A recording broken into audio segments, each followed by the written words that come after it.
Hello everybody and welcome back to Yu-Gi-Oh! World Championship 2024. It has been such an incredible day all day. I hope everybody enjoyed the finals of the Master Duel event where Team 7 was able to get revenge on the Snipe Hunters from last year. I thought it was an incredible match. Yeah, it really was. You know, we're still living on that excitement that just happened. We also got to crown our first ever Yu-Gi-Oh! Duel Links Rush Duel World Champion, along with the Yu-Gi-Oh! Speed Duel Links World Champion as well. It's just been an amazing day. We also had all those awesome matches for the TCG in day number 1. 28 of the best players gathered here today, and now we're down to the final 2. Yeah, I've had just so much a range of emotion. I had to hold back my tears up to this point, and we still have one more match to go. In fact, it is the moment that we've all been waiting for all this weekend. After 7 rounds of Swiss, as well as 2 playoff rounds, we have finally reached the finals of the TCG category, and we are about to meet our 2 duelists. Take it away, Genghis. Hello, duelists from around the world. Count yourselves among the lucky, for today you get the opportunity to witness greatness. This weekend, dozens entered, but only one will remain and take this trophy as your world champion for TCG/OCG. Without further ado, let's meet our grand finalists. Up first, in the blue chair from Miami, Florida, Ruben Penaranda!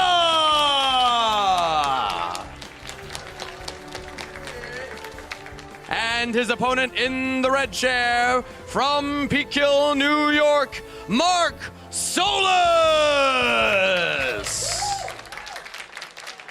For the first time in history, your grand finalists are both representing North America! Make some noise, fellow duelists, for your TCG/OCG finalists! Casters, take it away! All right, thank you kindly, Genghis. This is a fantastic matchup. I really can't wait to get this thing started, but we've got a few things to take care of first. Obviously, those decks had to be shuffled first really well, because the way those cards come up on top is going to determine the fate of these 2 duelists this weekend. It's been a long road for Mark Solis. It looked for a while that might not even be here, but he's made it to the tournament, and he's absolutely made the most of this experience. So far, undefeated on the weekend with only a draw.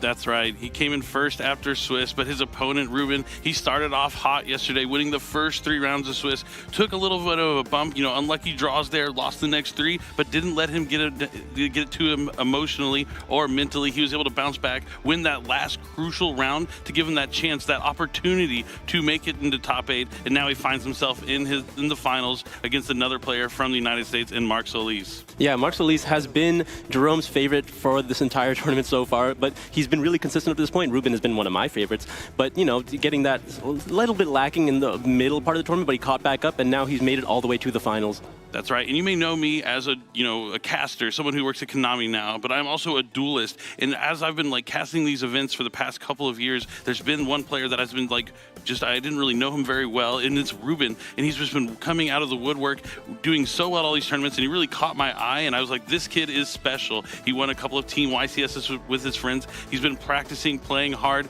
and now he's made it all the way to the World Championship. I just can't believe it. But either way, no matter who wins, the United States of America will be winning the World Championship this year, but who it's going to be is yet to be determined. And he's been doing pretty well on the individual YCS circuit as well, has he not? We've been seeing his name in top cuts for quite a while now. He's an extremely consistent player. He's been playing for quite a long time. He's always had the most passion in the room in every single event that he's played. He's made it to the finals at least once in the YCS stage, and now he's made it to the finals of the World Championship, potentially getting his first individual win here at the stage. It's not a bad one to have as the first one on your resume. Definitely not. Now you see the players are getting ready, getting shuffled up before game number 1. This will be our last match of the tournament. The event will be over after this. We've already crowned a few world champions, and we have one more to crown here between these 2 players. You can see the records right down there. 8 wins, 0 losses, 1 draw versus 6 wins and 3 losses. If you were in a situation like this, would you rather be the player who's been running hot all weekend and haven't taken a loss yet, or the player who's faced some adversity and been able to pull out of it? I think it's hard to say. I think at this point, once you've played this many rounds, you've made it up to the world, like the final stage. It doesn't matter what your record is. There's only one more game left to play. Yep, you got to put those losses behind you or those wins behind you. You can't be too confident just because you've won all your rounds leading up to this. And at the same time, if you lost a few rounds, you can't let those get to you, and you have to remain vigilant, physically and mentally aware and focused before this next match is about to start. Duelists are getting close to being done with their shuffling there. We see them passing the decks over to each other for their final cuts.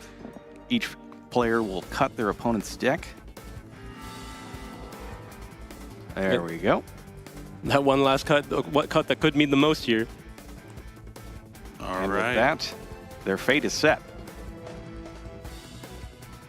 The decks have been shuffled. The players are ready. I am just so excited that we're about to crown a new TCG/OCG Yu-Gi-Oh! World Champion. Oh man, this is the most important tournament of the year. This is what the players play for all year, and especially Ruben. You know, he was part of the world's qualifying point playoffs, so you know it was a year-long journey for him, and now he's finally made it up against Mark Solis for the last time of the weekend. It's time to duel. 2, 1, you may begin. I roll. So here we go. It's game number 1 of the finals of the 2024 Yu-Gi-Oh! World Championship. Ruben gets to go first here with his Yubel deck. We've seen him take the lead in several games at this point, and the Yubel deck is so strong at going first, it's almost unstoppable. Ruben, carrying the hopes of Jose along with him, is going to start this duel off. Matchup is draw or standby. Fiendsmith Snake Eye versus Fiendsmith Yubel. Ruben starts off with Samsara D Lotus. Enough to get the entire combo started on its own, but not nearly as powerful as opening something along the lines of opening of the Spirit Gates. So just only an individual combo, but we're not stopping anything this far. Yep, since RD Lotus is going to attribute itself to Special Summon Spirit of Yubel from the deck, on Summon Spirit of Yubel is going to let Ruben add or set a card that mentions Yubel, and yep, Nightmare Pain is the go-to here. Nightmare Pain's being activated. Is there a response? There is no response from Mark. Going to be able to destroy the Spirit of Yubel. Going to resolve Nightmare Pain, adding the Gruesome Gravesquirmer.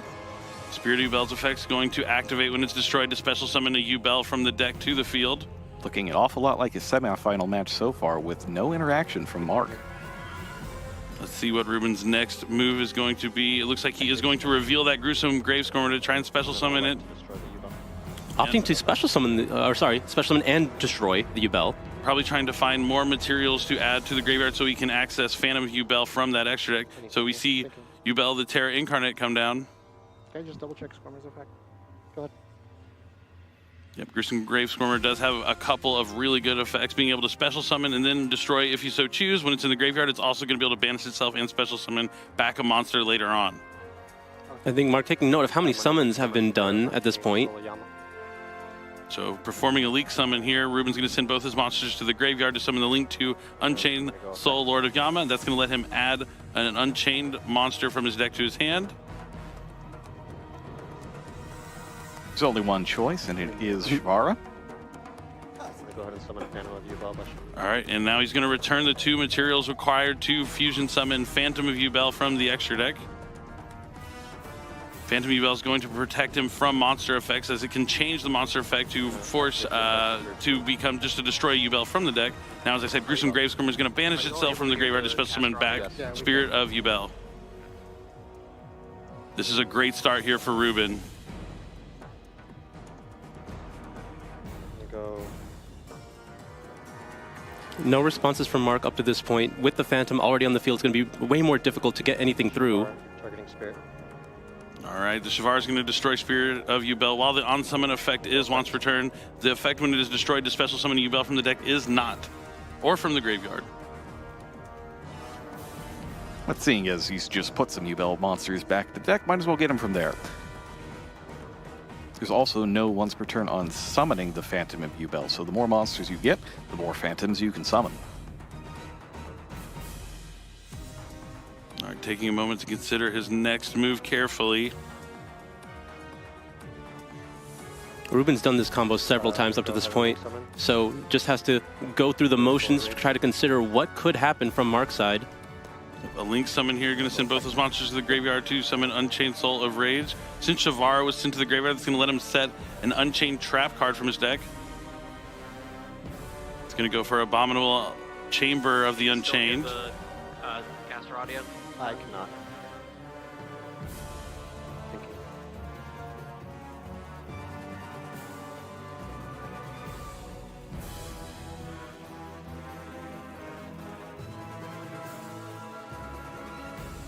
It looks like Ruben is shuffling his deck thoroughly now, indicating that he's done with it for the turn. A little bit of a surprise. He's pretty well insulated right now. Has the Yama in the graveyard, has Unchained Soul of Rage, Phantom View Bell protecting him. He has not accessed the Fiendsmith part of his engine yet, so I'm surprised he's... End phase? Nope, doesn't look like he is going to get any Fiendsmith cards online, but during the end phase, the Samsara Lotus is going to come back because Yubel will require something to be tributed during the end phase, or it will go to the graveyard. opting to still tribute the Yubel anyway. Can I read Lotus? Yes. Let's take another look here at Lotus. It's a bit of a tricky card.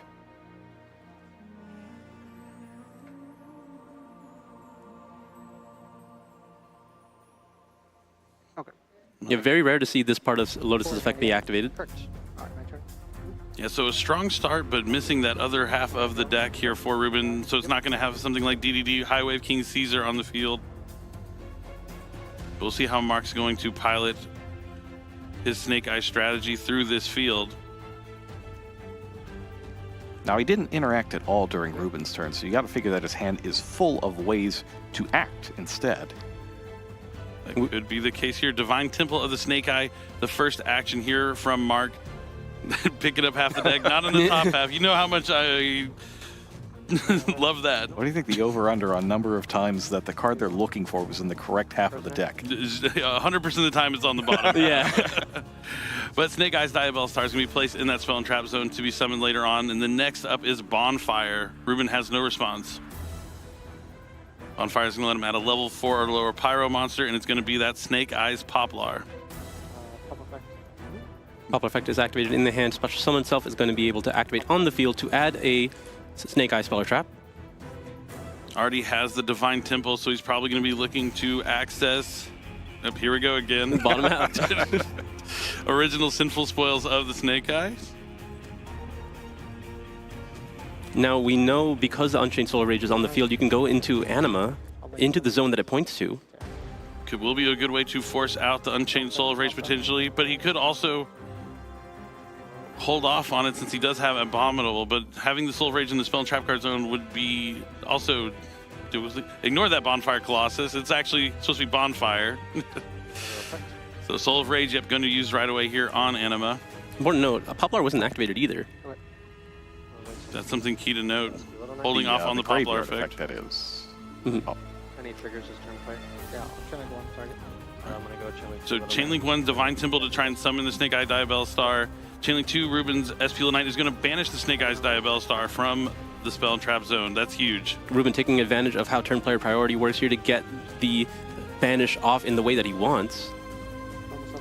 But there is a normal summon of Snake Eye Oak. Snake Eye Oak will let him special summon back that Poplar from the graveyard. But Phantom View Bell might have something to say about it, or SP Little Knight's going to take that Snake Eye Oak off the field temporarily until the end phase, but that means it's going to be harder for Mark to access something like Snake Eyes Flamebird's Dragon from the deck without using his original Sinful Spoils. But even still, if he original Sinful Spoils, it's going to be harder to get a couple monsters on the field, since he's already used Snake Eyes Poplar's effect from the hand. So Ruben's still got that Phantom View Bell on the field, and we also saw that he's got quite a large number of cards in hand. Yep, and we've been holding that Ash Blossom for the original Sinful Spoil. That's a huge Ash Blossom and Joy String here from Ruben. I guess that makes a lot of sense. If he doesn't have the Fiendsmith cards, he probably has more points of interaction from his hand there to help with the field that he was able to create in turn number 1. Looks like it's just going to be a set from Mark. Wow.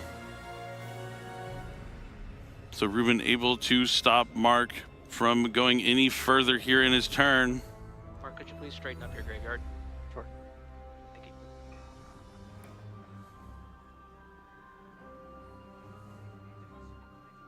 Don't forget to switch your... Tough start here for Mark. Ending main. Yep, Mark choosing to end the main phase here, going into battle phase. Forced to go to battle phase thanks to Nightmare Pain. Yeah. Take 700. So he's going to take 700 points of So yeah, damage, 73. reflected back at him. Main phase 2. End phase. Ruben gets to have another turn here. SP Little Knight resolves, summoning back the Oak as well as itself. On that card gets put on. I'm just thinking on mine. And then still in the end phase. Interesting positioning on Little Knight there. Activates the Abominable Chamber of the Unchained. Special back. Oh, for the Yama that had not been used yet, getting back the Shavara. Things are looking really good here for Ruben in game number 1. What's your grave?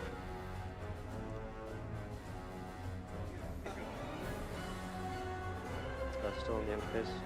Activate Druisworm targeting. Wow, and he has the Bestial Druisworm on top of it. If things didn't already look really good, they're getting even better. Ruben opting to go for more of a half field just to really conserve his resources for the following turn because he needs to just do just enough to stop his opponent. And he had confidence with the cards in his hand that he had enough already. Ash Blossom proving critical there, holding it back until the very last moment to make sure that Mark couldn't get things going. Standby phase. Main phase 1. Good. Very good. Moved into the main phase. I'm going to go ahead and link summon these two for Nightmare Phoenix. First action here from Ruben is a link summon for Nightmare Phoenix, and that's going to be co-linked with SP Little Knight. I'm going to go He'll be able to discard a card to destroy a spell and trap card, and then draw a card. Target. I'm going to go Druisworm, Chain Link 2 on pop. Discards the bigger Yubel. That's great to put in the graveyard because you can use it as a material if something happens to that Phantom of Yubel. It looks like it was just a bluff bonfire, but this Phoenix gets a lot of value of the draw, the effect banishing the Poplar because of the, or not banishing, but sending it to the graveyard because of Druisworm. Thinking.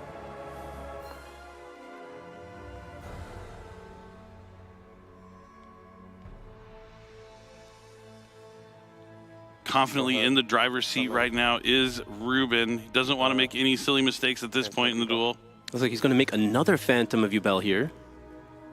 Returns the materials. Either he wants to protect himself more, or it's just giving you another monster on the field to use as a material to continue to link climb.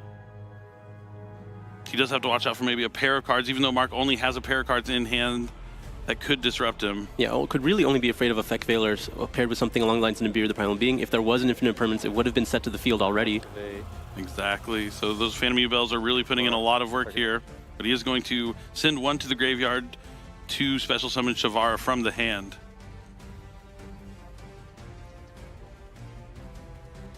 I'll go ahead and enter battle phase. Oh, opting to enter the battle phase straight up. Take 900. Another 900 since Nightmare Pain reflects the damage back at Mark.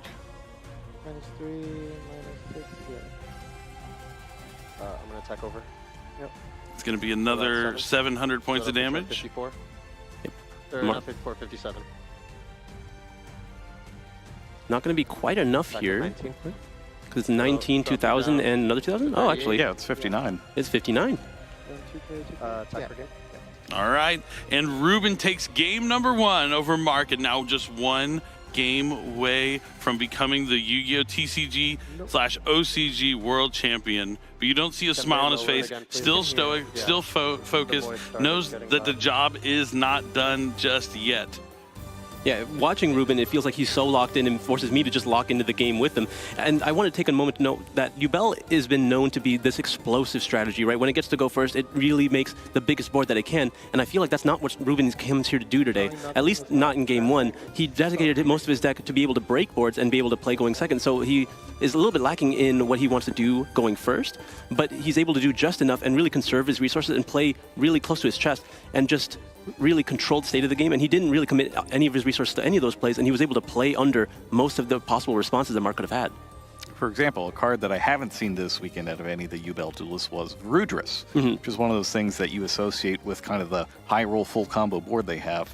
Haven't seen it at all once this weekend, and whether that's just not playing at all or just deciding that going with that more measured approach is better. That's how it's turned out, and it's worked very well so far. Yeah, I definitely like the mid-range kind of strategy here from Ruben, but at the same time, Mark hasn't lost a round yet. He did have one draw, but I'm sure he may have dropped a couple of game 1s throughout the tournament, but now he's diving into his side deck. This is where things can change up. He knows he's going to go first, so that's already, going to feel a little more comfortable, but Yubel is one of those decks that you might be able to target down from your side deck. Going into the World Championship, these were the top 2 decks that players were looking at to be the top contenders after seeing that combined Forbidden and Limited list from the OCG and TCG. And so they're definitely prepared for these matchups here in the finals. I second what he's saying. If I try and focus on it, you can definitely hear them.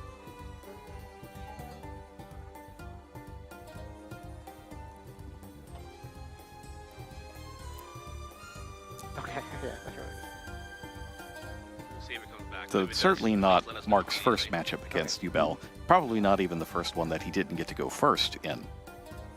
Yeah, you know, there is going to be that big disparity, at least in game one, but post side, you have a lot more options available to you, especially when you know you're going second in a matchup like that. He just has to be able to win going first in the game that he can control. Yeah, I'm also going to just request that maybe our commentary audio be turned off in the studio, because I think the value of the players having integrity is more important than the audience being able to hear our conversation here right now.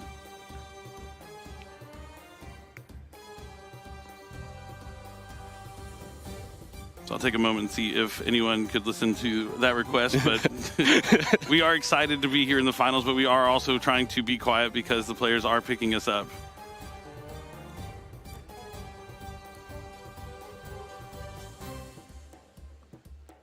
Sorry, sleeves are getting caught.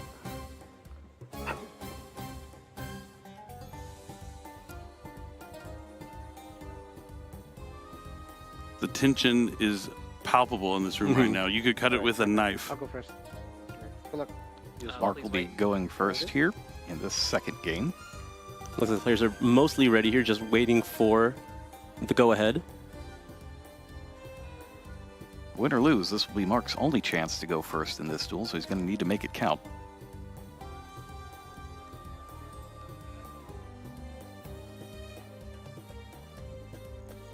All right, it's time to do it. The Duelists have side deck. They've shuffled up, and it's going to be game number 2 here at the Yu-Gi-Oh! World Championship 2024 in Seattle, Washington. Grand finals. Stand by me. Yep. So we have our check for Perulia here. It's not there. Oh, we get to finally see the Fiendsmith engine here. Marxwell's going to be able to lead with the Fiendsmith Engraver. I guarantee you the track is not in that top half of the deck. I knew that was coming. Just pick the whole thing up at once. It was actually the bottom card, so imagine how quick that would have been. But neither here nor there. Fiendsmith's track is in the hand here for Mark Shilley's Engraver. We finally see in here the finals. Fiendsmith's track's going to let him add a light Fiend from the deck to the hand. Then he's going to have to discard a card. It's usually going to be Fabled Lure, but since he's adding Engraver, that might he already mean has Lure. he already has Fabled Lure in the hand. Since Fabled Lure was discarded to the graveyard, it's going to special summon itself back to the field. Now, already having used Engraver from the hand, you might think that's pretty useless in the hand, but actually it's an additional light Fiend that you can use for Track's Grave Effect. That's right, the track grave effect only fuses from hand to field, while the sequence one fuses from the graveyard. Requiem going to tribute itself, summon another copy of Engraver from the deck. I'll use Requiem effect. Okay. The Requiem equips itself now, and there is the Wanted. The one cop of Wanted, Seeker of the Sinful Spoils coming down. Will there be a Dayball Star in the top half of the deck? There will not. It's a fun little mini-game, though. You remember Pegasus's Prophecy card, where you had to guess if the monster about to be summoned is above or below 2,000? It's very similar. Kind of reminds me of that. Is it in the top or the bottom half of the deck? Ending. All right, Wanted. I'm sorry. Diabell Star is going to send the Requiem to special summon itself, using its effect. Going to go ahead and set. 0 lessons learned. It's only been 3 times this game. 0-4 in this match. Sets the original Sinful Spoils. Gonna link away both his monsters to Fiendsmith sequence. Sequence going to be shuffling back the Fiendsmith Requiem, as well as, it looks like one of the Engravers, more likely the Lurie. Yep, going to commit to the Lurie here. To fusion summon the Fiendsmith Lacrima. Lacrima's targeting Engraver. Engraver's going to hit the field off of Lacrima's effect. All right, and now Ruben is picking up his cards, and he's got Nibiru, the Primal Being, and it's going to hit the Earth. Yep, with all those monsters on the field, there was a chance he could go directly into Appaloosa Bow of the Goddess. Ruben, knowing that is an option, drops Nibiru, the Primal Being here. Mark not necessarily happy with this, but at least he hasn't used his original Sinful Spell yet. He still has the effect of Lacrima to hit for 1,200. Puts back one of those Engravers. 68 cheerful. Mark no longer has to worry about the Nibiru now that it's already resolved. He can use the effective engraver in his graveyard. Oh, but there is a Druid Worm as well. This could be huge. Bestial Druid Swarm's going to banish the engraver that's trying to come back from the graveyard. Despite their limited status, the Bestials here have been huge all throughout the weekend, both in the TCG and in Master Duel. When there's only one of them, you can really feel their impact. Sure can, especially if it's a Magna Button. Suddenly there's two of them. The impact of Nibiru, the impact of the Bestials, huge here in the finals. A tribute summon for the Fiendsmith engraver that he added off the Fiendsmith's track. He needs a face-up card, so he's going to be able to use the effective sequence now and then send it with the original Sinful Spoils. Will there be a response from Ruben? Doesn't seem like it. Okay, the chances are pretty high he finds one in the top half this time, but... No. I regret to inform you, he's heading to the bottom half of the deck for the one of Snake Eye Ash. Snake Eye Ash effect is going to let him add that Snake Eyes Poplar to the hand, special summon itself to the field. Poplar going to be able to add likely the Divine Temple of the Snake Eye. He picked up the whole deck this time. I want to point that out. Now that it was right on top, perfect timing. Divine Temple of Snake Eyes is now in the hand for Mark Solis. He's still going to want to clear this board. He doesn't want Ruben to start his turn with two monsters on the field.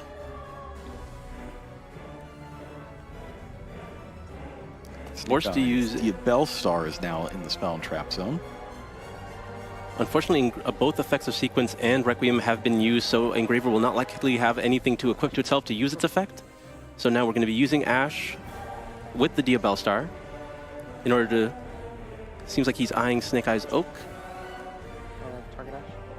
Oak hits the field, targeting the Ash to special summon it back from the graveyard. So now Mark's only tools to really remove Ruben's field efficiently, it will likely be the SP Little Knight, and because of that, he's going to be likely prioritizing the Druid Worm. So he also has a Flamebird's Dragon. He could just potentially push back that Druid Worm. But then he wouldn't be able to set up anything for himself. Yeah, so it's a tough call. Still has two cards in his hand. He would have two cards going to Ruben, drawing up to 4. Yeah, it feels like he's got to have something on this end board, but we'll see what it is. Yeah, I mean, we talk about how strong these cards in hand can be. All it takes is one card to do the full combo, so you need multiple points of interaction here to make sure that Ruben's plays are stymied enough. Stymied, good word. I took the SAT. I will Flamberg target Druid Swarm. Yep, looks like the Flamebird is going to push the Druid Swarm back into the Spell and Trap zone. Just straight back in there. I like these cards where the cards move back and forth between the rows. Yes, the Centurion, motion. Valence, the Snake Eye cards. The motion feels really nice. It does. Like when you're playing it, it just feels good to push your cards forward so that they can attack. All right, now we're going to see a Link summon here for Hida. There are no fire monsters in Ruben's graveyard, but just trying to get that Flamebird into the graveyard so he can bring back a couple of level 1s. It's going to be Snake Eye Oak and Snake Eyes Poplar.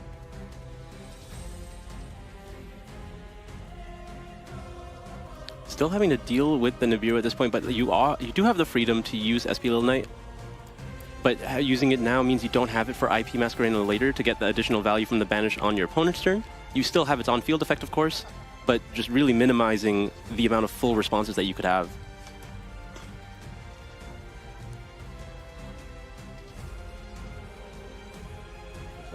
Yep, definitely the next move is going to be a Link summon here for Promethean Princess, Bestower of Flames. It's going to bestow flames to reignite Snake Eyes Flamebird's Dragon from the graveyard. And now what? Currently locked under fire monsters. No Desiree there to negate Promethean Princess, as we've seen many times. Oh, well, we did see this before from Mark. He still plays the Raging Phoenix. I love Salamander, great Raging Phoenix. It's a good Link 4 fire you can go into. It's also great at finishing games. Let's see if he's going to link it away for World Sea Dragons Atlantis here, or if he's just going to continue his progression of plays. That would be another way to actually remove this Nibiru without having to waste the the SP Little Knight.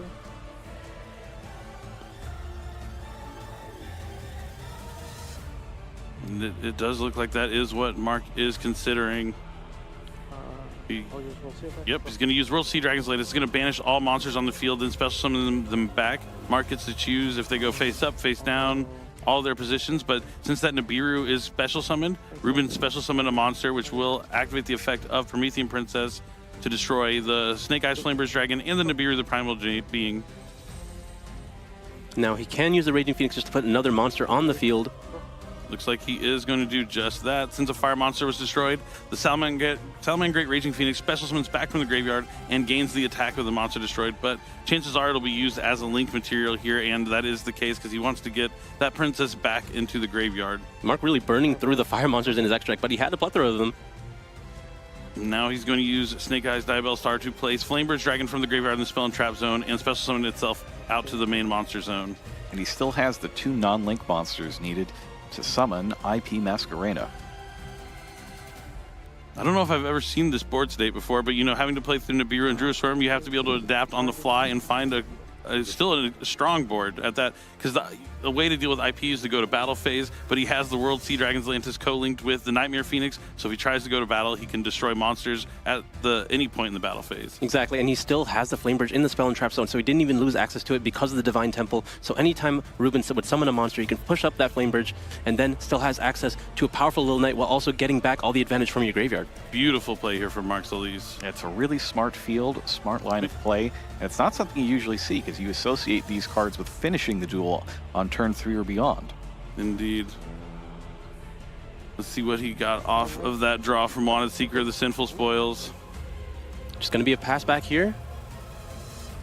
All right, Ruben draws 4 cards in hand versus Zealantis, Nightmare Phoenix, IP Masquerena, the Divine Temple of the Snake Eye, and a spell card version of Snake Eyes Flameburst Dragon.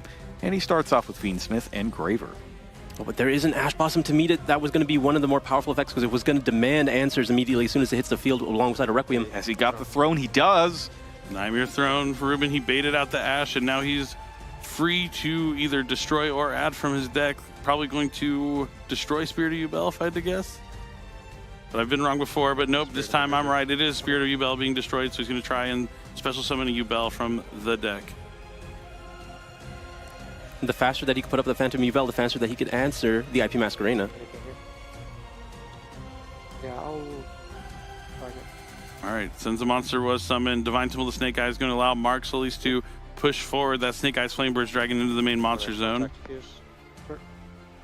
All right, so now going into the Phantom of Yubel, which will likely force the Princess in the graveyard. Normal summon. Oh, doesn't seem to it. Normal summon Samsara D Lotus. Effect tribute cost. You can tribute that off the field to special summon a Yubel monster from the deck.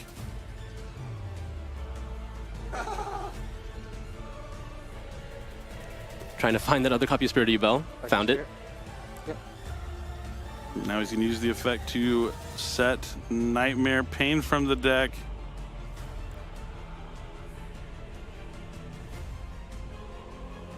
Anything here? Nope. Activate. Okay. Nightmare Pain is activated, going to be able to use its effect here. It looks like Mark has no responses. He needs to force out the Phantom of Yubel at some point if he wants to get the value out of his IP Masquerena. Effect Spirit in the graveyard. Okay. Can you flip the green card to red, please? Sorry. Thank you.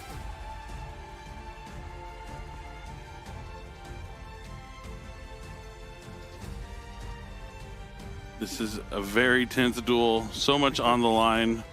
What'd you switch off there? I have to like remind myself to breathe every few seconds while I'm watching this. Yeah, so it feels like we're so invested. We're just kind of watching. We forget to talk about it a little bit. Mark Solis taking a moment to figure out if this is where he wants to try and use his Flameburst Dragon effect or the IP Masquerena. I wish I could hear their internal monologues right now. I'll use IP. His IP that is going to start. Yeah, just like the anime, kind of. Exactly. That's like a key part of the anime is those internal monologues. But Phantom Yubel is going to chain link 2 to IP Masquerena to change the effect to destroy Yubel from the deck.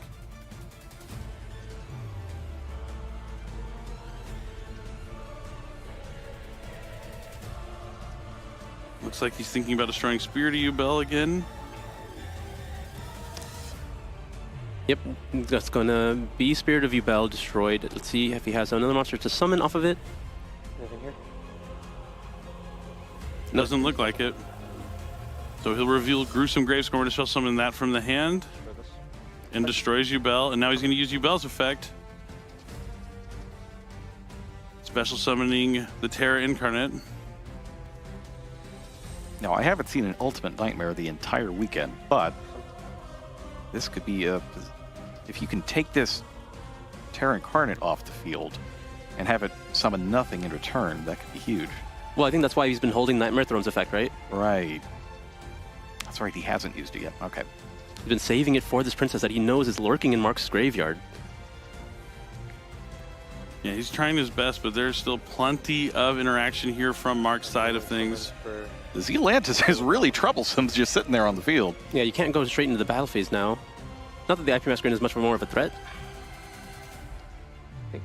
Yep, he might be considering Princess here. Yama on summon will activate the effect to add an Unchained monster. It's going to be that Shavara.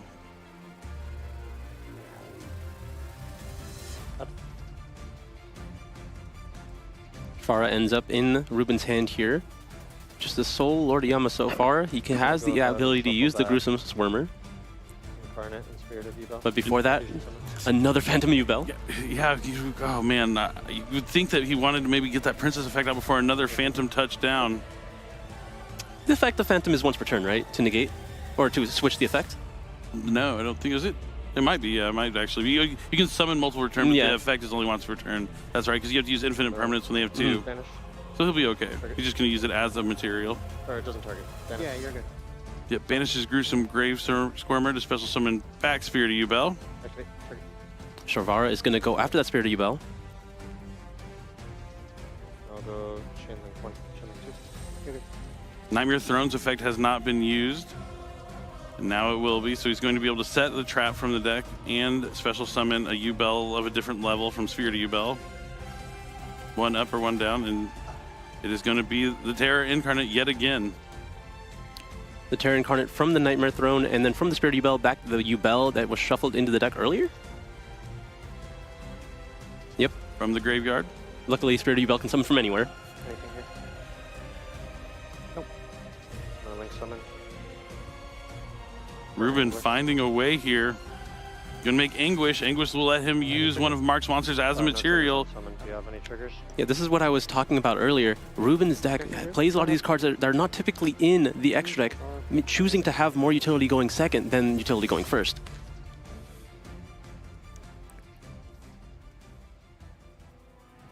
You have to do something Yeah, about it's this now or Anguish. never here. I don't think Mark was prepared for this. He would never expect Anguish in the Yubel strategy.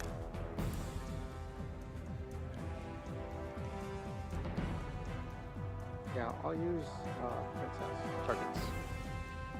Target. Weinberg. And That's gonna resolve.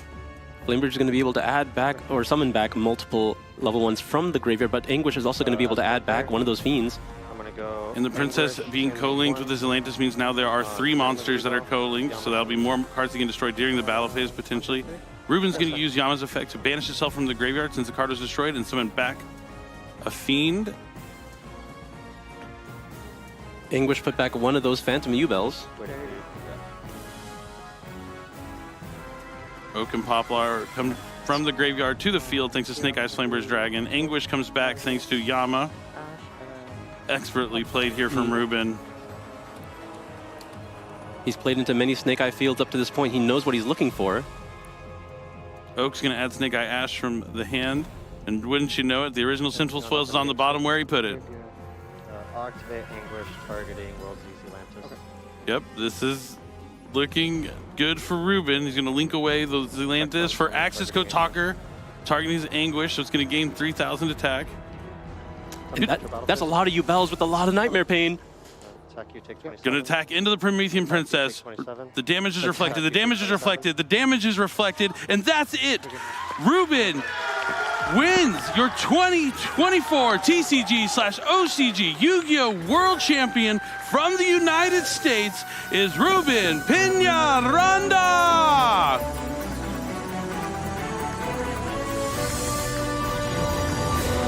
just incredible. You see the camaraderie between the two players from the United States, but Ruben, for the next year, will be the reigning Yu-Gi-Oh! TCG, OCG World Champion, ripping it off the pedestal, not waiting for it to be handed. He's taking his trophy. The emotion is incredible. I just can't believe it. This has been one of the most storied weekends ever in Yu-Gi-Oh! History. I'm at a loss for words. Incredible. Incredible is the only word I have to describe this. I could not think of a more deserving champion. He has been on my radar. He has just been doing so well for so long. He's had the right mentality. He's gone to regional after regional from all around North America. He's gone to YCS after YCS, winning YCS with his friends, but this has to mean the world to him.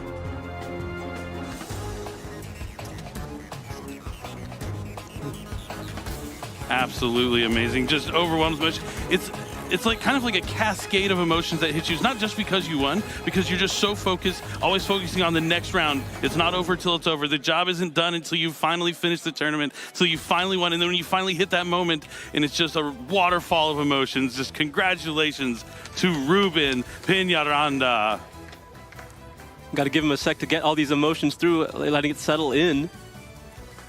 There he is representing the United States of America. And after so many years of the United States not being able to claim that World Championship trophy, we've now won 2 years in a row, back-to-back World Championships for the United States, and couldn't have happened to a more deserving player. Just absolutely incredible. We've seen him on feature match before against Jose a couple times, one of his friends. He's always playing his friends, and to walk away with the title, like I said, the only word I have to describe this year, World Championship, is incredible. It's a tremendous accomplishment, and he really did it the hard way too, right? He went through all those different events and made it to the points playoffs, and you've done the points grind to get those points to make it to the World Championship that way. Can you talk a little bit about that experience and like how difficult it really is? Oh, it is incredibly difficult. You can't take any weekends off. You have to go to regional after regional, travel all around America. You go to all the YCSs. You want to make sure you're doing your best. And not only are you traveling and playing every weekend, during the week, you're having to prepare. You're trying to master each and every format as new cards come out. As Forbidden and Limited lists change, you have to adapt and find a new way to play. This isn't the same list that he did well with the points playoffs. Throughout the year when he's going to the regionals, that's also changed. There's been so many different strategies that have come and gone, and now there's Fiend Smith, Ubel. I mean, this isn't even the same deck that he qualified with at the NAWCQ. He had to adapt in the months leading up from there till now, and yeah, just it's so difficult to play and qualify through the points playoffs. And then he even did well at the NAWCQ after he was already qualified. Yeah, this is about versatility, right? When you're playing so often, you have to be able to adapt. You have to be able to switch decks on the fly. And I don't think you put into context what it means to play every single weekend. It's not you're playing one regional weekend. You're going from one regional in one city in one weekend. The next day, you're in a different city in a different regional. You have jobs, you have school, you have all that stuff, and you still spend all of your weekends on the road. It really is incredible dedication. Let's talk to our champion. Thank you, casters. I am live on the players stage with our WCS 2024 TCG OCG World Champion, Ruben Peñaranda. Ruben, this is a big moment for you. It's over, the job's done, and this is real. And I want to start off by just getting your immediate reactions to winning this World Championship. This isn't real. This year has been insane. It's had a lot of ups and downs. Yeah, it's just not real. The one thing I can say is I wouldn't be here without the help of all my friends.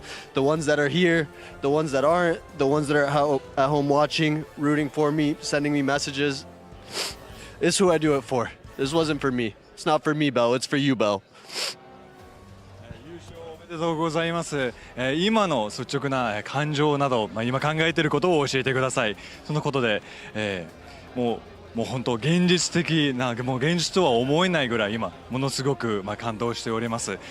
もう仲間、もう友達、そして母国の方で待っている。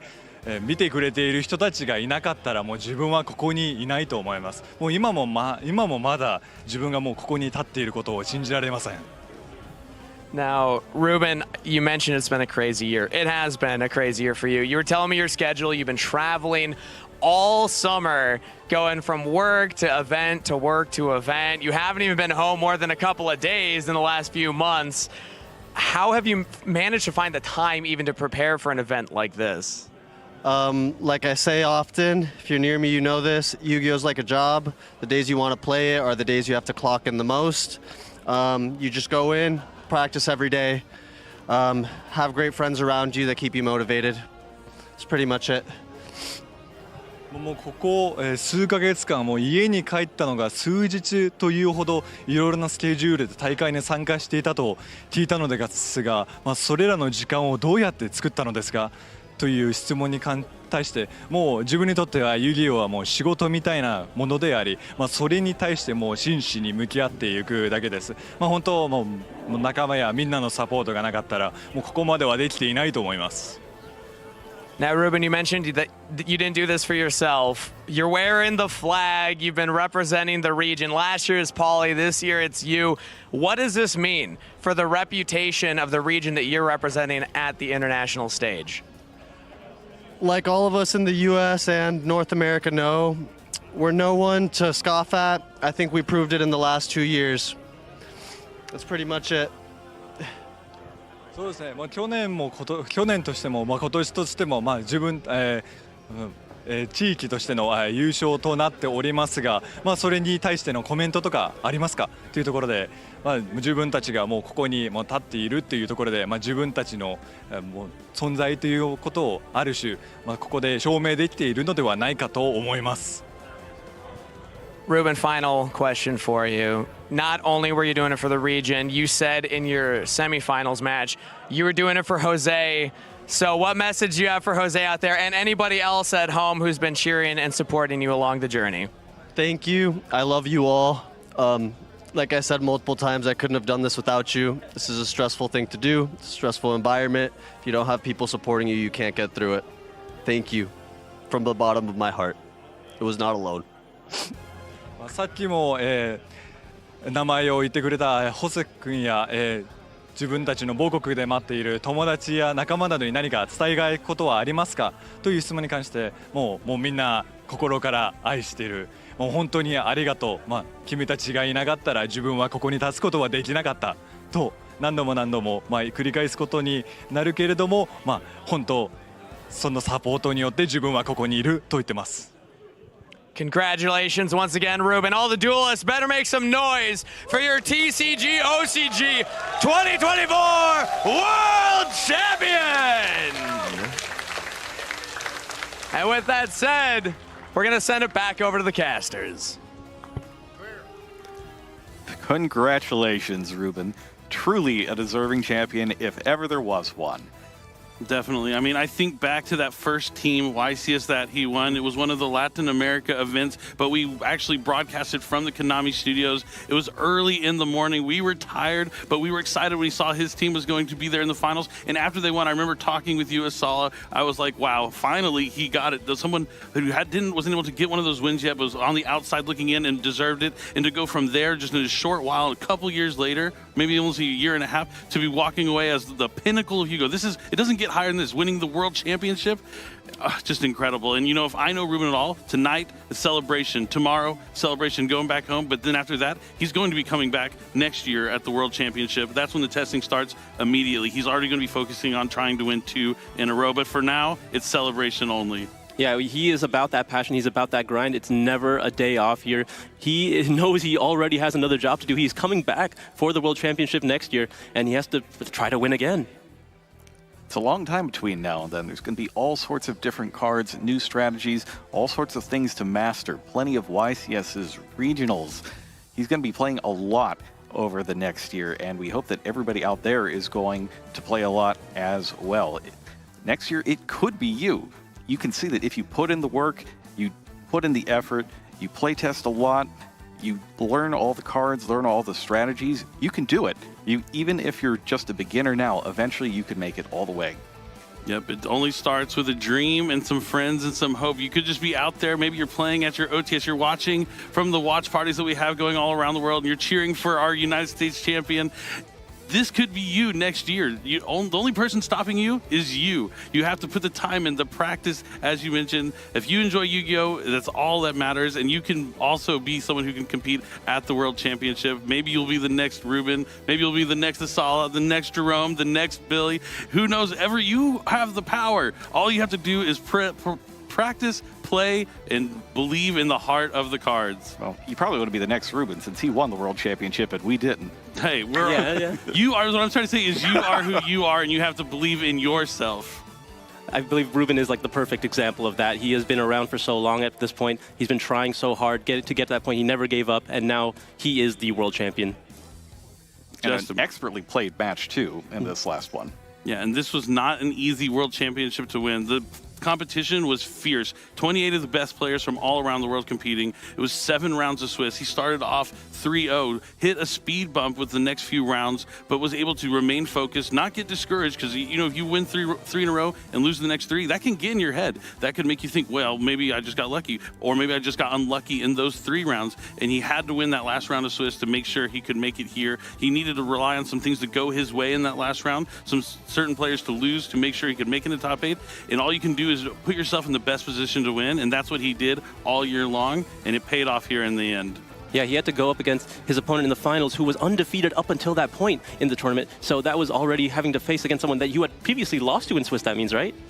Mm-hmm. And Mark has a lot to be proud of this weekend as well. His performance was really incredible, just running through day 1 with no losses. And he was able to defeat Yuto as well, a very tough player with that Fire King Snake Eye deck in the, Fiendsmith Fire King Snake Eye deck in the semifinals as well. Yeah, big shout outs to Yuto. I was cheering for you, buddy, but I'm really excited for Ruben. But yeah, we had 3 different decks in the top 4. Really cool to see. And if you told me when Yubel came out many, many years ago that one day it would win a world championship, I don't know if I would have believed you, but here we are in 2024, and the Fiendsmith Yubel is the winning deck at the World Championship. Yeah, there's been a lot of firsts in the World Championship this year, but I think one thing that we just got to miss out on is a clean sweep. There still has not been someone that has gone completely undefeated, so you guys watching out there, that could be you.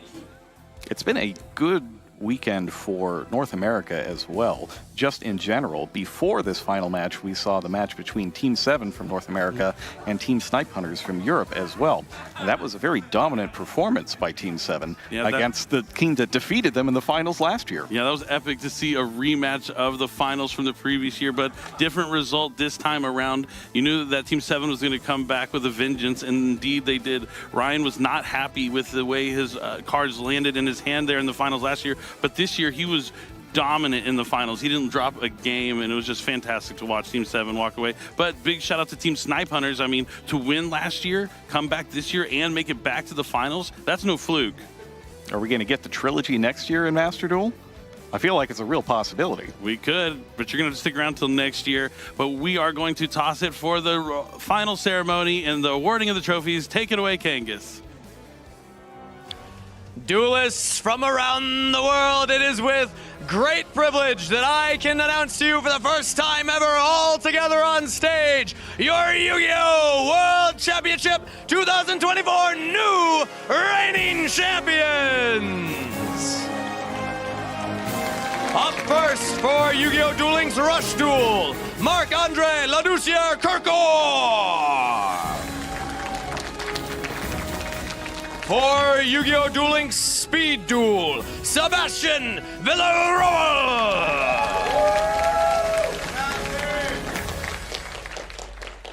For Yu-Gi-Oh! Master Duel, representing Team 7, Jesse Cotton, Raymond Dye, and Team Captain Ryan Yu.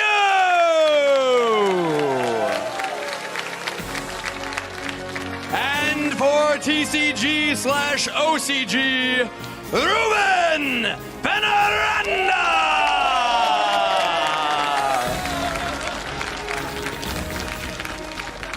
Give it up, duelists in the arena, for your world champions!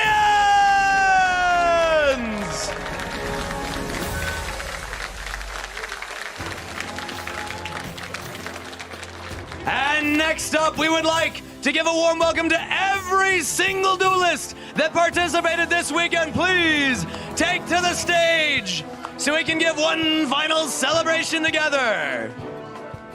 to everybody around the world, wherever you are watching, however you are watching.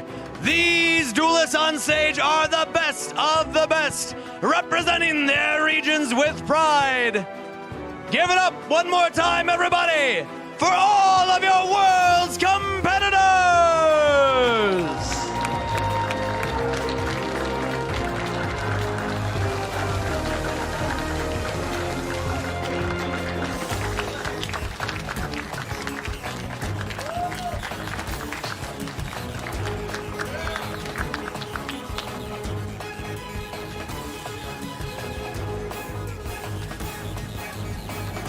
All right, stage has settled. Let's send it back over to the casters to close us out.